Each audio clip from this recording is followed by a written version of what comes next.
Ceci est la parole de Dieu. C'est elle qui a créé le monde. C'est elle qui m'a créé. C'est elle qui m'a donné le monde. C'est elle qui m'a fait maître et maîtresse de ce monde. C'est elle qui me conduit. C'est elle qui me donnera la vie éternelle. Je serai jugé par cette parole. Je vis de cette parole. C'est une vérité, cette parole. La vérité de Dieu. Qui est Dieu lui-même. C'est pour cela que je crois tout ce qu'elle m'enseigne. Je rejette tout ce qu'elle rejette. J'accepte tout ce qu'elle fait de moi. Que le Père soit loué. Que le Fils soit loué. Que l'Esprit Saint soit loué.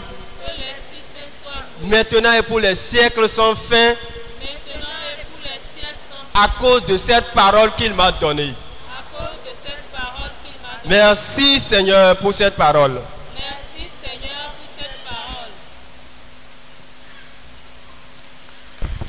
Jésus, Jésus, Jésus. Bila wajije kere. Oh, mina dokuno akuno. No kome yonton tame. Mina dokuni. Do wain dokoro mitole. No boba ekule gba ogan. Gba biwe ekule gan. Lo nu eka dossier. Ouvrez moi ya edie dokoro mitole si tame. Bon, mina no jo novi miton de ledo. Pour nous so akuno so dodo kule ganto mi do pono tona bon moi do koro mi tona si kublo na to me alopa yi ma oyinu mi yo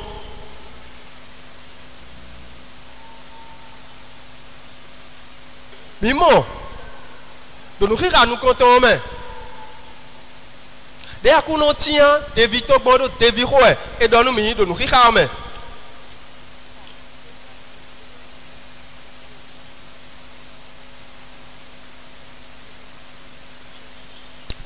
Isaïe 49, verset à 6. Écoutez-moi, île lointaine, peuple éloigné, soyez attentifs. Soyez attentifs. Et voici au minamon.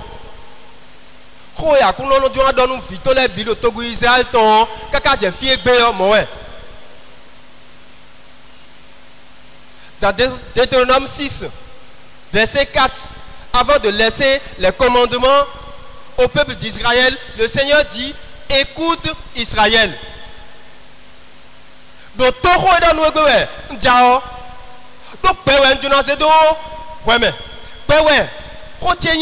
bon Dieu n'a zéro do ouais amado toa et c'est routijon aitome et c'est rouanoué bewe eto nous bewe nse de roni wa do bezanto me amado to hoa et c'est roubloa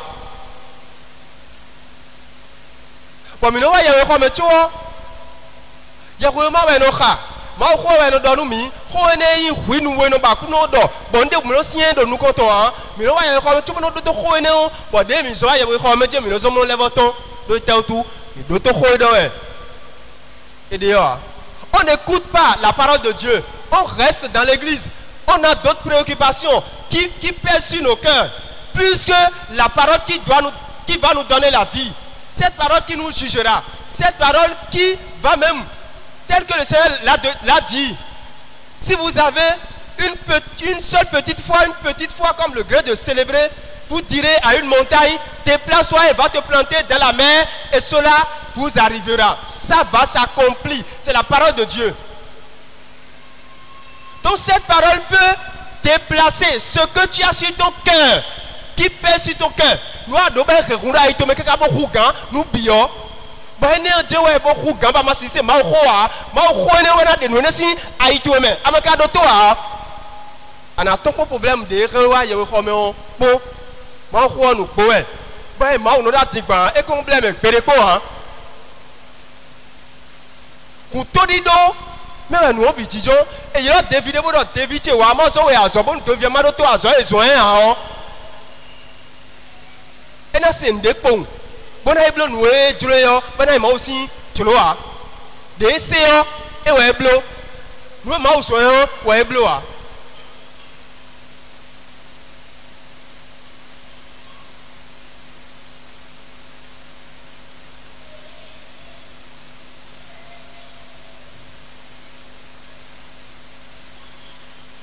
et après avoir dit soyez attentifs. C'est Isaïe qui parle. J'étais encore dans le sein maternel quand le Seigneur m'a appelé. J'étais encore dans les entrailles de ma mère quand il a prononcé mon nom. Unteko joa pakuno yolomi. Todo koko mi toleo. Plan de we akuno blodo miti. O se mi do gbe mi wa gbe me kholoa. Même si a des badandions, à wafi pour nous trop comme un trop ba wafi pour moi ya. A ton merebe. Pour nous qu'à ton merebe vous me go no moment.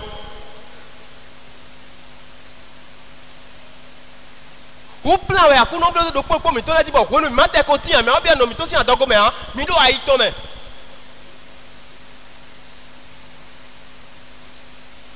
Ba yo me mi de. Pero ni nuero mi abia no mi to si adogo me. Bo yo mi do mi na aso mi to bo ko nu e. E sai do ko nu mi bia no mi to si adogo me o. Et yo nu ko mi to fa. Ça veut dire que ton Dieu te connaît. Parmi tant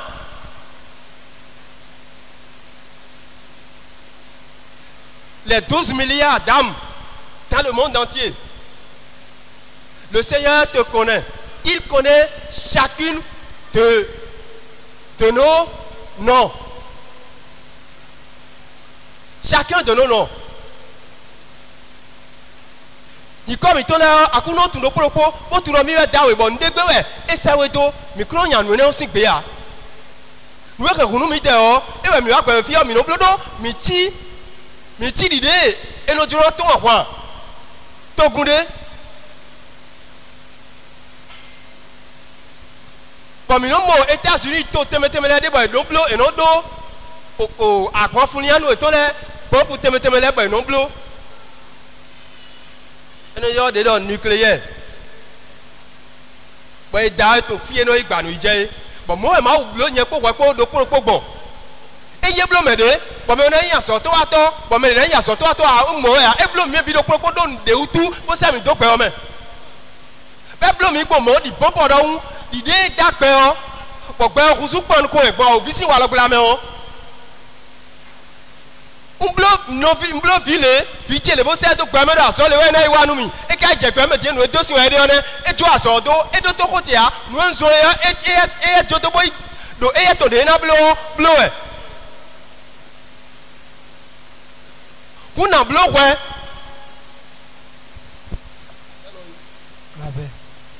claver un bloc ouais claver donc c'est tiens donc ben mais bon nous ben c'est do et donc ben aussi ra bon dès non nous sommes là il bon pour moi qu'on bloc pour y pour bon y donc ben mais dans mina y wande dedans comme Jean nous a dit dans ses épîtres le premier épître de Jean chapitre 3 verset 8 qui dit le Fils de l'homme est apparu pour détruire les œuvres du diable. Donc moi je peux me tourner de beau c'est de gamin, bon il peut me tourner pour le tout doué. Bon tel que tel nous a dit, nous avons un mot bon pour me tourner mais il va me bloquer nous bawa et nous c'est que pour gamin est-ce que et quand on a un bloya, bon il coupe pour gamin et nous avons le micro à sous gamin. Micro à six gamin. Micro à sous gamin.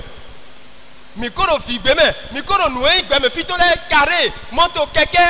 Et nous avons un peu à ce que nous sommes en train de faire. Nous avons nous décourager. Et c'est ce que nous avons fait. Nous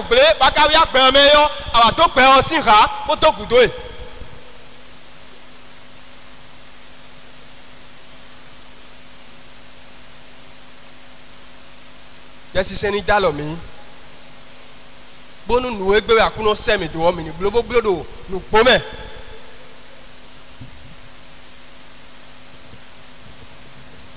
Et la lettre continue, il dit, il a fait de ma bouche une épée tranchante. Il m'a protégé par l'ombre de sa main.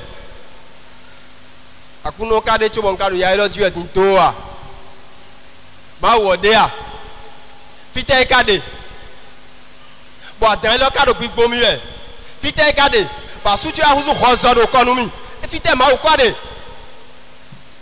Bo viela endo ya tidoe. Bona ya some. Bona inde, bona na minduduo. Kuka so mo fa ma wode nu boa. Bo Christian no do udo fo. Ni vraiment teno peji a ma udo peji tegbe.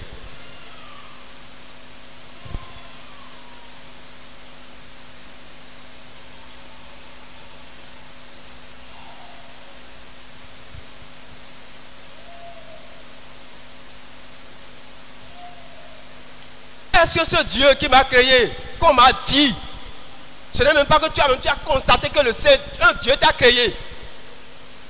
Parce que par ma vie, le mystère que moi-même, je consiste, me montre qu'il y a quelqu'un qui m'a créé. Et c'est ça d'ailleurs qui a fait que nos aïeux ont pris leurs différents chemins. Ils sont à la recherche de ce Dieu qui les a créés. C'est pour cela qu'aujourd'hui, on parle dans nos langues, on ne peut pas laisser les trucs de nos aïeux, mais si d'autres comme toi, si nous doit, ma ou ba y des soudés. Que les mots de ma ou des daimi nous po, des mino wa nous po, pédéco, mi kui mi des sous wa jao. Et c'est le constat que chaque âme doit faire. Quelqu'un m'a créé et il m'a envoyé dans le monde. Et c'est après ça qu'on se demande maintenant, pourquoi m'as-tu envoyé dans le monde? Pourquoi il m'a envoyé dans le monde? Et il ne tarde pas, il répond toujours. Mais comme je l'ai dit la fois passée, quelqu'un à qui on a demandé, est-ce que tu manges la viande du porc? Il dit non, je ne mange pas, mais le piron, je mange. Alors, do aguzana we kambia no viebe do e no do aguzana mo no do ba o aguzana ko ba ko de teka edo fifu edo fu e de bo vonde we a.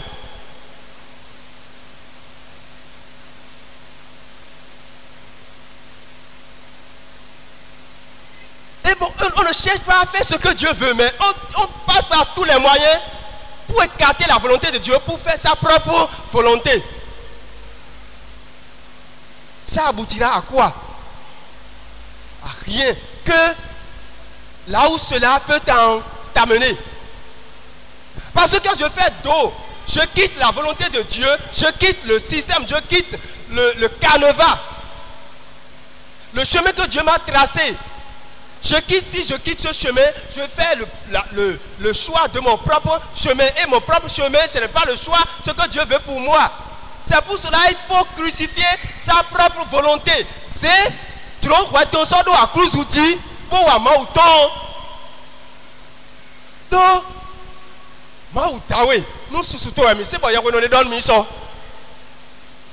Moi ben me fique pour moi le Seigneur m'a créé, c'est vrai qu'il m'a accordé une liberté, mais la liberté qu'il m'a accordée, c'est une liberté pour me sauver.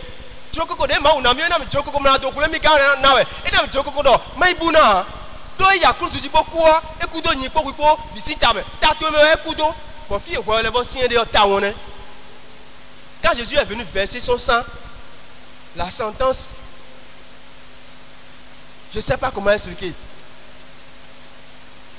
C'est énorme, s'il faut ainsi parler. Bon, Jésus va voir qu'on a un tatoué, mais on doit vidra ou yade. Bon, quoi, bien, ou vite, quoi, bien, pour sommet. Ben, qu'à voir qu'on a un dos. Il y a quoi pour les gars tout. Pas moi, non, mais pour les migrants, nous bois et nous doyons nous semer.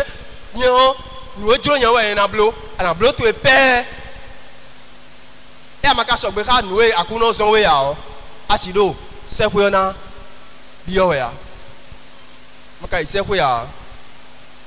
Nous pas au Vipona Dacha, d'où est tout, mais qui est tout. Better le mouvement ésotérique, mais petit. Better le franc-maçon, mais donc, mouvement les mains. Il faut que nous te laisser un peu tout candidat. Ma ou des bons, mais les déterminants, il y a nous deux. Ma ou il faut que nous te témoignons de ma ou des têtes, nous donne les big town. Et quand nous avons vu qu'on peut asseoir, quand nous rentrons dans le mystère de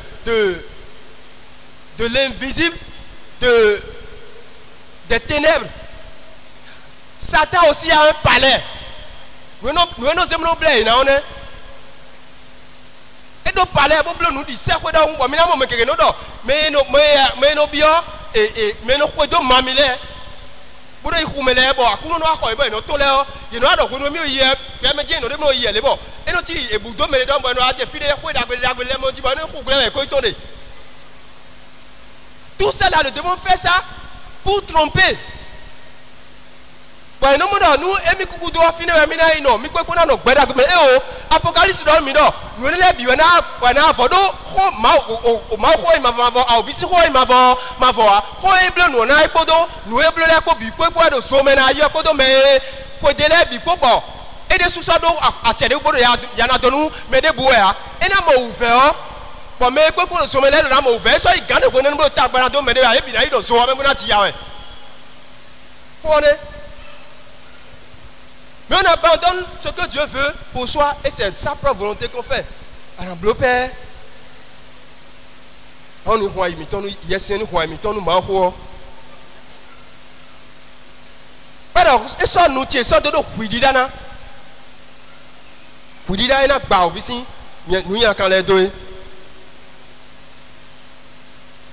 Il m'a protégé par l'homme de sa main. Moi aussi, alors, je dis, tu es le fils fait signe, pour aller te le pot, et alors, tu es aussi, maman, bon. Nous devons regarder, pour aller te le pot, nous devons mouton, banablo, et à tout le droit, banablo. Il m'a dit, tu es mon serviteur, Israël, en toi, je manifesterai ma splendeur. Et moi, je disais, je me suis fatigué pour rien, c'est pour le néant, c'est en pure perte que j'ai usé mes forces. Isaïe qui parle, ce n'était pas de lui qui parlait en fait. Ce que Isaïe dit ici, c'est la préfiguration de Jésus-Christ. Quelqu'un a le livret des 15 oraisons là. Lisez-moi le 5e.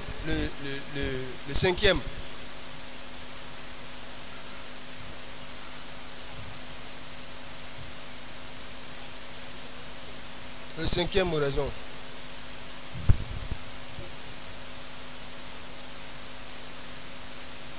Cinquième oraison. Ô Jésus, miroir de splendeur éternelle, souvenez-vous de la tristesse que vous avez eue lorsque, contemplant la lumière de votre divinité, la prédestination de ceux qui devaient être sauvés par les mérites de votre sainte passion, vous voyez en même temps la multitude des reprouvés qui devaient être damnés par le péché, et vous plaignez amèrement ces malheureux pécheurs perdus et désespérés. Monsieur Roi,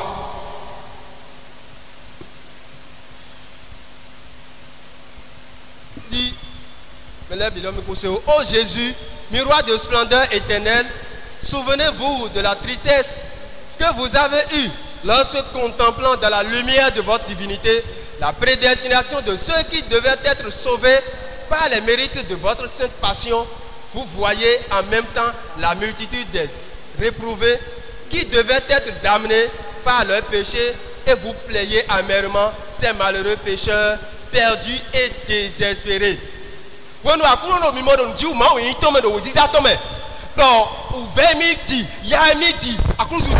as mis deux micros,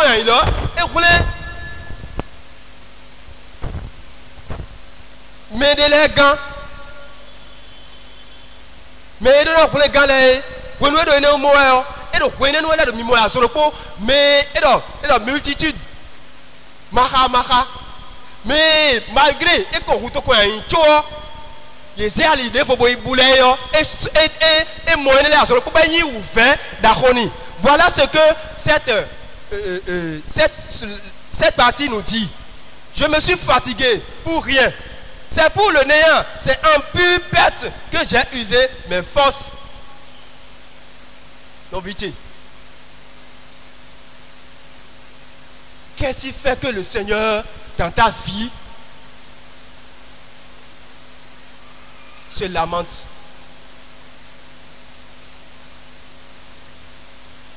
Parce que, à cause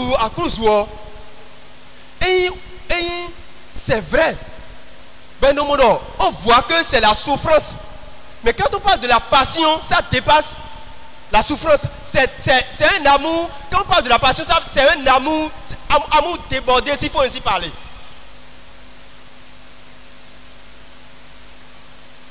Donc, à louer, si nous, donc, minamodo, évangile à main. Bonne nouvelle, Jésus a été oulu. Père Dieu, vous savez, elle va de EO, Tati, Samisu.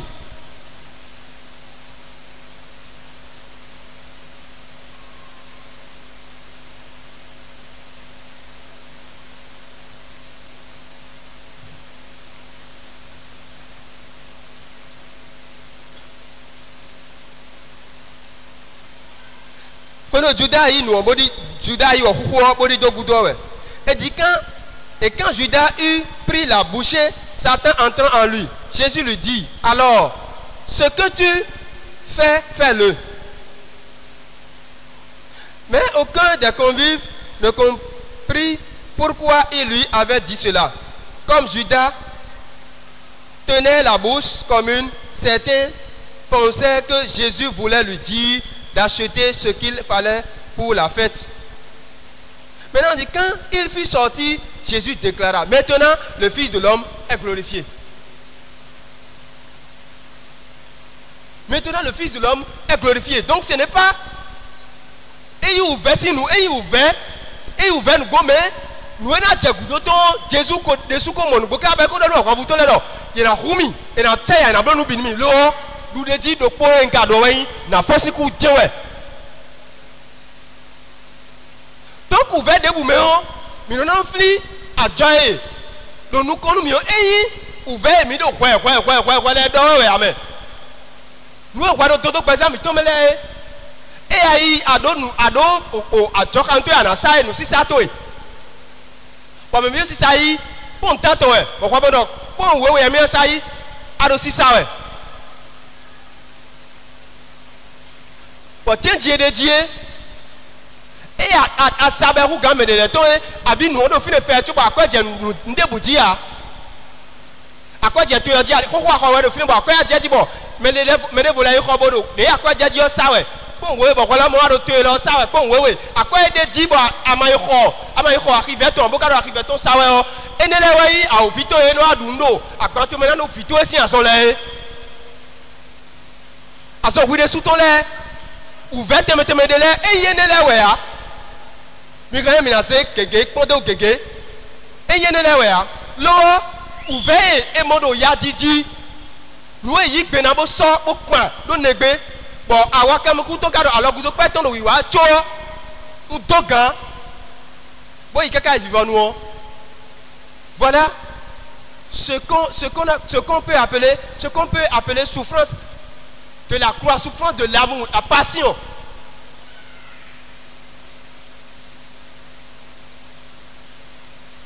Donc nous na je ouvert kudo ando mi modo wan kai no akuno wasumba dan le do gbigbomiye nu le yi no akuno wasumba dan le do gbigbomiye e kai Jesus jewe o nye hwewe yen do e do hwede bo abuka ti am ko tati me ndo na yin wani kaka ide don mi gbo mo ndo na yin wani gbo wan yi to ne me ndebulo tito si me o asori bo ezum do wan yi gba me o asori bo ezum do nu ve to de me o na no ve no me kaka bo vivon be na mo e o fi yin wanu mi no gbo fi che yin wanu mi no gbo. Voilà, c'est la joie qui attend Jésus dans cette passion, dans cette souffrance pour le salut des âmes. Parce que dans le même chemin de croix, il dit, mais si le poids de la croix me fait tomber, le zèle et le salut des âmes me relève et m'encourage à poursuivre mon chemin. Ouais, son. Ouais, diane. Ni ouais, son. Ouais, diane. L'eau, fille, nous, nous, vous faites des yo. Et le mira, ça en est dîner.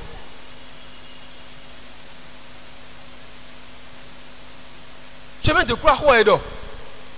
Bon, le chemin de croix, vendredi, c'est nous comptons voir qu'on est nos catholiques à la notion chemin de croix, on est blona. Chemin de croix, on est maman de quoi, papa de quoi, chemin de croix. 5e station. Oh Christ, nous t'adorons, nous te bénissons, parce que tu as racheté le monde par ta sainte croix. 5e station, Jack Polibana, à part tes filles, Jack Polia, à Jack Polia, à part tes filles. Bon, pas tout, mais on Jack Polia, le chemin de croix, c'est pour nous. Bon, nous avons des roues dans des arroyoués, bon, toi.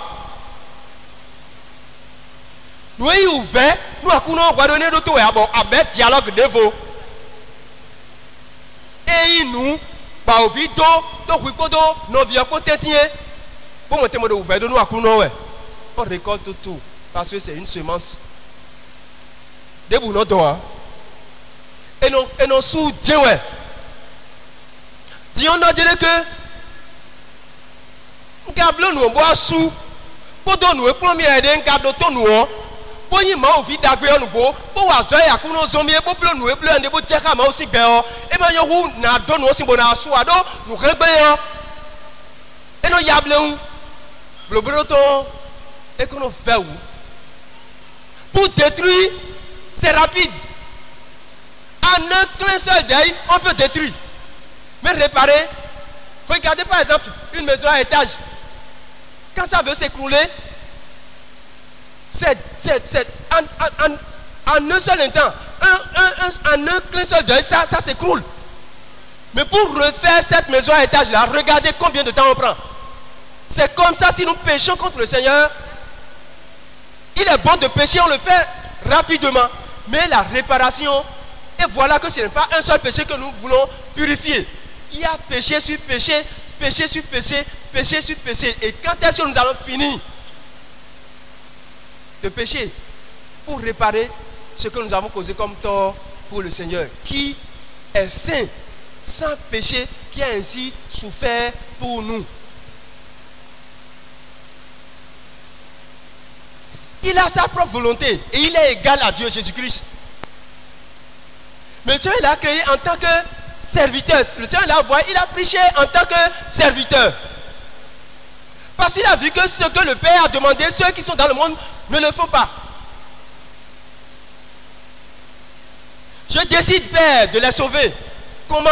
Et c'est avec la Trinité Sainte qu'ils ont établi le plan. Mais Jésus n'a pas dit non, Père. Nous, on est de même nature. Il a dit ça. Je ne peux pas. On est de même nature. Je suis égal à toi. Comment je peux ainsi souffrir? Et Saint Paul nous a dit, il a pris l'obéissance par la souffrance. C'est pour qui? C'est pas pour lui. C'est pour moi et c'est pour toi. Prends-tu cela en compte? Est-ce que ça te coûte vraiment? Ce que le Seigneur a fait pour toi? Parce que le temps que nous avons fait à compter du mercredi des Cendres jusqu'au dimanche des rameaux, avant-hier, les 40 jours sont terminés. La semaine sainte, le Seigneur accorde cela pour que nous faisons encore un examen de conscience. Pour voir là où nous avons fauté. Là où nous n'avons pas pu être le digne fils, la digne fille que le Seigneur veut de nous. Là où j'ai trébuché. Prends ce miroir-là et regardez encore dedans pour voir là où se trouvent les défauts.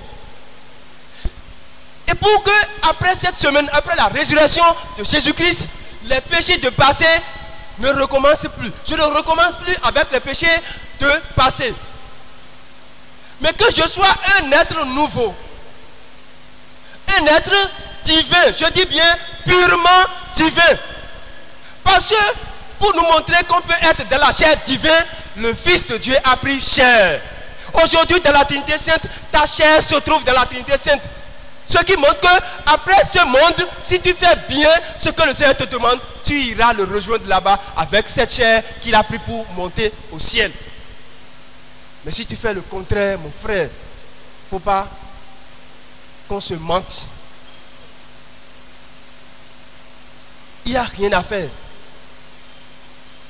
Mes frères, pour nous, nous pouvons laisser beaucoup de temps et nous coûtons des. Bon, maintenant nous meilleurs avis, mais vous quand même nous meilleurs, nous restons du monde au Zoukan. Bon, nous y avons aussi quand au Zouan. Et nous d'autres, mais nous nous aussi quand au Zouan. Quand mais on a voulu mais. Bon, nous on a tout nous barabara les bisi nous et dans la couleur de Toto. Nous on nous mauté donc pour le gars ou quand nous bi. Nous si sommes marins, puis pour mauté pour le baron du miroir encore. Pour que les gens ils donnent nous cuider à Rousou, à Ovi, mais nous mettons nous guider. Mais le beauté au crayon ça ouais. Au rouge à lèvres nous sommes bébé fille, tout blona aussi ça ouais. Nous avons nos blona. Vieux de rôle, tout ça là, c'est les idées de la franc-maçonnerie. Toujours pour combattre les commandements de Dieu. Et si ce qui combat la volonté de mon Dieu, j'utilise ça là, ça veut dire que je suis en communion. Veux ou pas. Maintenant, nous attendons que nous clamerons. Maintenant, et il y a ton nous y a beaucoup Christian, nous y a beaucoup clamerons. Maintenant, il voit ni. Et nous avons classé le péché d'omission, péché d'omission, parce qu'il ne sait pas. Mais, dans la logique, il ne doit pas mettre pied en ces lieux-là. Donc ça le condamne. À ces dîners, rouge à lèvres, il y a filet, non blona. Bon, société, là, des témoins de gros, bon, de gros, nous vivons. Mais, il y a opté, nous,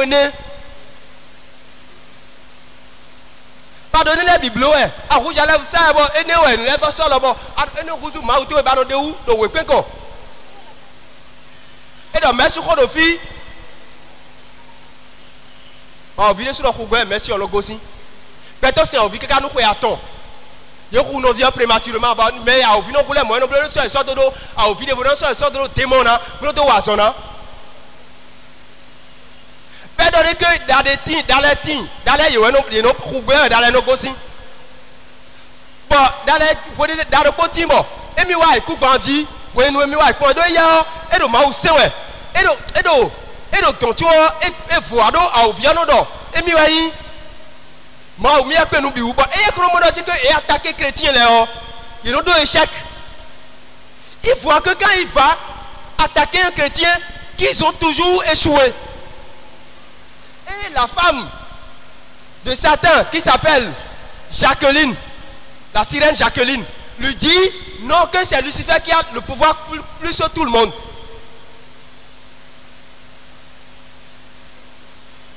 Et lui, il voit que, il dit, et la femme lui dit ça, mais il voit que quand il attaque les chrétiens, ceux qui sont en vérité avec le Seigneur, il faut dire la vérité. Mais nous,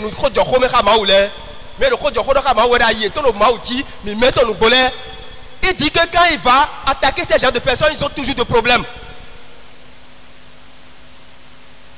Donc, si le danger vient, lui, il sent, et il se recule un peu, et le danger vient frapper les autres. Maintenant, quand il va là-bas, il se révolte contre la sirène. Pas de quoi tu m'as dit, plein de blancs de quoi, mais dans ces dawa, avec un bandit, d'autres nous ont dit, doigt, à Vicodo, au New York, peut-être il y a un même, oh, pour le Dieu m'a autant d'eau. Pas de miwa, avec un bandit, dans les Jaoué, il m'a bloqué, le frère a fini par quitter le monde des ténèbres. Le Seigneur l'a racheté, il l'a enlevé. Mais lui dit pourtant quand il vient annoncer de ne pas faire, quand la coiffure vient, les gens le font. Les gens le font. Vous voyez? Bon, nous quoi, mais de l'année, bon, il est de rideau, mais mon bleu, tu vois, mais non bleu. Bon, il est mais quand il bleu, bon, mais quand nous en complice sera à Ovia. Bon, tu vois, tu vois, on a bleu, ben, ben, on bleu, don l'herbe, c'est cacao, on va écouter le mot, nous con. Et n'a donne mais ma bleu a aimé y be bleu coton mais c'est coton de vie d'après bien va dire c'est quoi tu es tombé l'eau et donc n'a donne mais de là quittez allez loin de moi vous qui commettez des iniquités allez loin de moi je ne vous ai jamais connu. Alors mon frère ma soeur cette semaine sainte t'est donnée pour une révision pour que le passé que j'ai vécu avant dès qu'on a eu nos doux passe quoi de l'air pour nous nommer quelqu'un pour sous nous amider nous sous et dire quoi soit faut dire si on gagne avec quoi tu as ido et moi il m'en pere quoi mais non on bloque caca na ito purgatoire là à continuer de nous bleu amider purgatoire ouais mina sera ou de ba continuer nous kunyo mina purgatoire on sommet si à l'issue à donner il y a rien à faire. Dès qu'on tourne un bloc à bord de caca, à quoi on a besoin de mon aïe pour purgatoire, par contre, moi, nous voulons venir, nous couillons, à quoi purgatoire, à naïtono, sommet. Mais naï purgatoire, mais il me mêle, mais d'aucun, mais de quoi on a besoin d'aucun, pour bloquer dit. Par contre, nous podons, il y a d'aucun, ouais, des boussons, ou à l'eau, nous perdons des carrés, ben, on a fait si là, il fait. Il n'est pas depuis un blanc, ça tombe de purgatoire. Moi, il bon. Et il y a aussi un fichier de purgatoire. Et il met de fait tout le mal. Mais de tasser, ouais. De nous aider qui. Alors, mais 0 à 0, il m'a besoin de pour il dévoiler le purgatoire. Et là, directement, c'est un accord direct que vous avez fait avec le démon. Il n'a rien à faire. Alors, nous avons un autre droit pour dire. Oui, nous avons fait dormir. Finalement, il m'a gloire. Et nous avons fait dormir ici. Mais il fait comme ça, il te prend tranquillement. Il te prend tranquillement. Que le Seigneur nous aide. Et il a toujours aidé. Dieu a toujours aidé. Puisque c'est son Fils unique qui nous a livrés pour notre salut. Pour qu'on n'aille pas en enfer. Mais le choix que nous faisons, c'est d'être un serviteur mauvais au lieu d'être un bon serviteur, un serviteur mauvais. Parce que la première lecture nous parle d'un serviteur qui fera quoi? Qui va rassembler. Parce que le Seigneur finit par dire,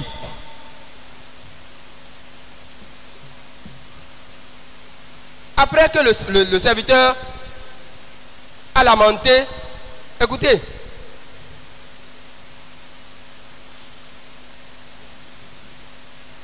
après qu'il a dit qu'il a fait une pipette pour ses forces, il continuait à dire, et pourtant mon droit subsistait auprès du Seigneur, ma récompense auprès de mon Dieu. Maintenant, le Seigneur parle, lui qui m'a façonné dès le sein de ma mère pour que je sois son serviteur, que je lui ramène Jacob, que je lui rassemble Israël. Voilà la mission. Et tu viens sur le goût de quand tu es en vote, mais il est tout nous mien. Mais quand et qu'on route quand il y a un autre judas à ma cabine quoi. Et quoi? Peut-être mon compte on déboulé à même vieux ma mon coton et bien. Vieux ma t'es au tin là. Bon nous viens de vibar, de nous viens tourner. Nous viens de vibar et timbo comme ça fille. Bon vieux ma t'es au tin ma ou tout moi et Dieu de l'ina ouais bon tout là tu vis mon coton l'eau. Jésus coco route quand il y a un autre vieux si ta main. Même l'enfant que tu es en train de chercher, que tu es venu là, il y a une soeur. C'est une parole de connaissance que je donne déjà comme ça. Il y a une soeur qui est en train de chercher d'enfants que le Seigneur vient de toucher. Cette soeur, par exemple, elle n'a pas d'enfant. Elle veut l'enfant. Cet enfant qu'elle va enfanter, le Seigneur connaît déjà cet enfant et il a déjà versé son sang pour cet enfant-là. Donc, et qu'on vous toque un autre Judas si t'as mis tu vois, Judas vous pas encore égbedi. Bon, fille, mi pédé, mais oui, non, fille. Mais non, c'est ma pour mais non, c'est ma à l'écho. Mais non, ma aussi tu l'écho, mais non, toi, quoi. Ma ou l'écho. Bon, y a quoi? Peut-être pour le quoi?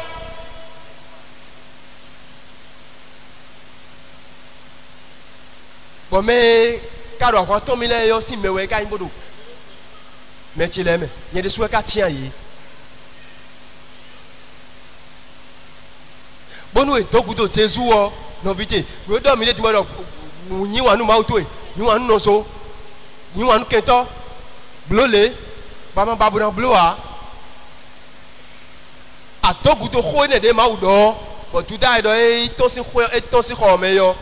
Il faisait, l'évangile nous dit, il faisait nuit. Il n'y a rien à faire. Il n'y a pas une magie qui te sauvera. Rien du tout. Qui te sauvera. Si jamais tu fais dos à la parole de Dieu, tu prends par le chemin des ténèbres et tu iras dans le monde des ténèbres.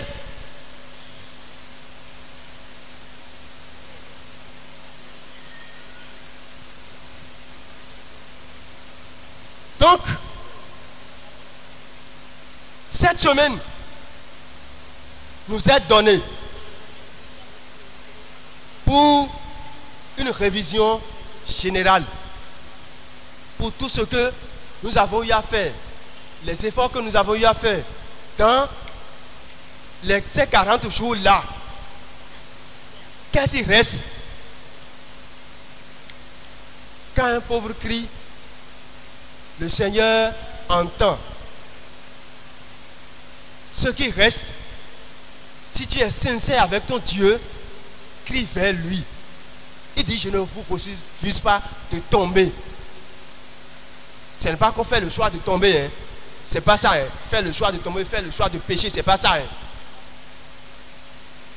Quand tu as quelqu'un qui a été demain, vous l'avez fait, et rien ne va, vous devez dire. Mais que ton cri aille vers ton sauveur. À ce moment où on se soutient, et non c'est bon, nous sommes à li fena, nous avons regardé le méo, il y a c'est dans la oui, on a li fena. Mais on a wakui, présentement pour le narouzu, ma ovi tembeju, donc nous Jésus clémion, et si à pas ami, tu peux clémido, nous mi blob, nous mi commeina, comme mina moi donc d'éviter les dons. Togo y est yédé. L'eau, nous en bleu, mina bleu, bibuna eva bleu rouga, nie. Donc c'est un pouvoir que le Seigneur nous a ainsi légué. Mais le monde des ténèbres dans lequel nous nous trouvons nous arrache tout cela. Que le Seigneur nous aide à nous détourner de ce chemin de ténèbres que chacun de nous a pris. Lui qui connaît les cœurs, qui sonde les cœurs jusqu'au rein, même ce que je n'ai pas encore pensé, le Seigneur ce que je vais penser. Donc tout ce qui fait handicap, tout ce qui bloque ta relation, la relation entre toi et ton Dieu, crie vers lui et dis-lui, haut et fort, il viendra au secours et il te sauvera de cela et tu deviendras un grand saint, tu deviendras une grande sainte pour la gloire de ce Dieu et pour le salut de ton âme, maintenant et pour les siècles sans fin. Amen. Jésus, Jésus, Vivant. Jésus, Vivant. Esprit Saint, Esprit Saint. yes, c'est Saint, Yes, c'est Saint. yes, c'est Saint. Yes, c'est Saint. On vient où elle est, mais nous comprenons tout elle est. Mais des moyens de loin, tout l'aime, mais on nous comble quand même, tout ça pour support. Dans nos vieux de vie, bah, et nos vieux moyens de nos vieux, à quoi nous lève au bord. Awadi chekere. No vi yon no kulo fi bo kumeton go alopare. Bedo ki goli e kaka bozanku. Badandio akuno tukan no vi yo. No vi do yon no kulo fi bo khomedo wuli e khomezon wanu khe. Khomedo ya doni e bunu soya alopare akuno tukan ne desu. No vi yon no kulo fi bo koton. eti de no da no so ko ingbe Ọlọ́run ko do wuli we ti tengbe akun de ojo to n padà ndin awa jije kere no vile no vi yan lo po fi bo koli adisi oro dudu ye aklonda lo tuton no vi sun de boro fi bo no senti do afo mi ton wele e bla fole bo no si je koli a même da mi sa si we no aklon tukan ni no vi yan de boro fi bo e no je awazun awa adisi o e no buli mo no bloody de no awa no pin me o di ye do gan lo me aklon tukan ni. Je confirme cette parole de connaissance. Nous vidéo nous verrons encore nous y a donné effectivement quand nous doit ni ben nous bio et pour nous point façon d'état nous y a donné sérieusement qu'on dans tout temps nous vignon nous profit et na tout et mais ben nous et nous tiraro c'est-à-dire quand on l'air nous manque et le de nous moi nous nous do na nous manque à chaque fois nous on la trahi quoi et au lieu de se remettre en cause elle continue. Aujourd'hui, le Seigneur lui dit, nous pouvons dire que Bordeaux, confiance en nous, à zéro, nous avons donné, mais nous avons une satisfaction. Nous vidéos, le film, que bon, à ça, on laisse une roue, mais on a une façon de accorder tout le temps. Nos vieux d'ordinaire, nos dira nos vieux qu'on dit dira, qu'on dit qu'on nos vieux qu'on et qu'on dit qu'on dit qu'on y qu'on, nos vieux tout les gardiens, par contre, nous donnons ni renouton. Ni renouton, ma au kele kwe kwe na do kwe na yon. Wa ije kele. Itokuno akluno do fentole enamile itame. Ensemble avec la cour céleste, avec Marie, rendons grâce à Dieu. Mon âme exalte le Seigneur.